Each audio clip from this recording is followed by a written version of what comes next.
ஆட்கள் இல்லை. இதை சரி பண்ண முடியல அப்படின்னு சொன்னா நமக்கு 3 கோடி ரூபாய் லாஸ்.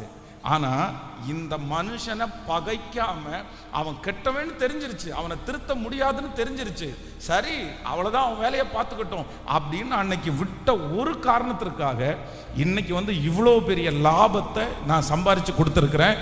இப்போவாது உனக்கு புத்தி வருதா அப்படின்னு அவங்க அப்பா சொன்னாராம். அப்ப தெரிஞ்சுக்கோ அப்படின்னு.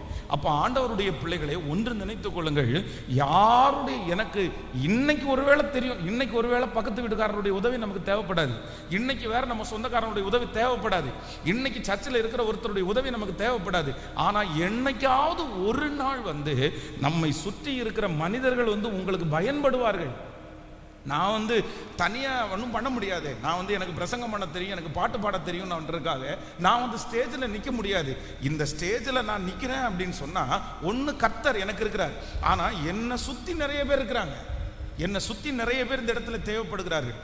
அப்படி தேவை அந்த மாதிரி அவங்க மினிஸ்ட்ரி பண்ணாதான் எல்லாரும் சேர்ந்து தான் அதை பண்ண முடியும். அப்போதான் நிறைய பேருக்கு பிரயோஜனமாக மாற முடியும்.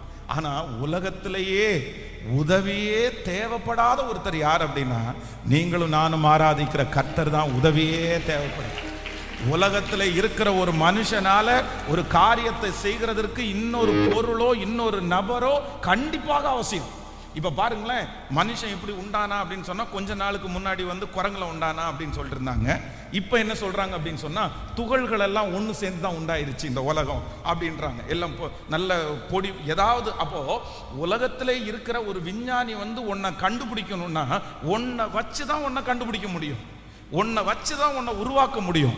ஆனால் நீங்களும் நானும் ஆராதிக்கிற கர்த்தர் ஒன்றும் இல்லாமையிலிருந்து எல்லாவற்றையும் நம்புறவங்க நல்ல கரங்களை தட்டி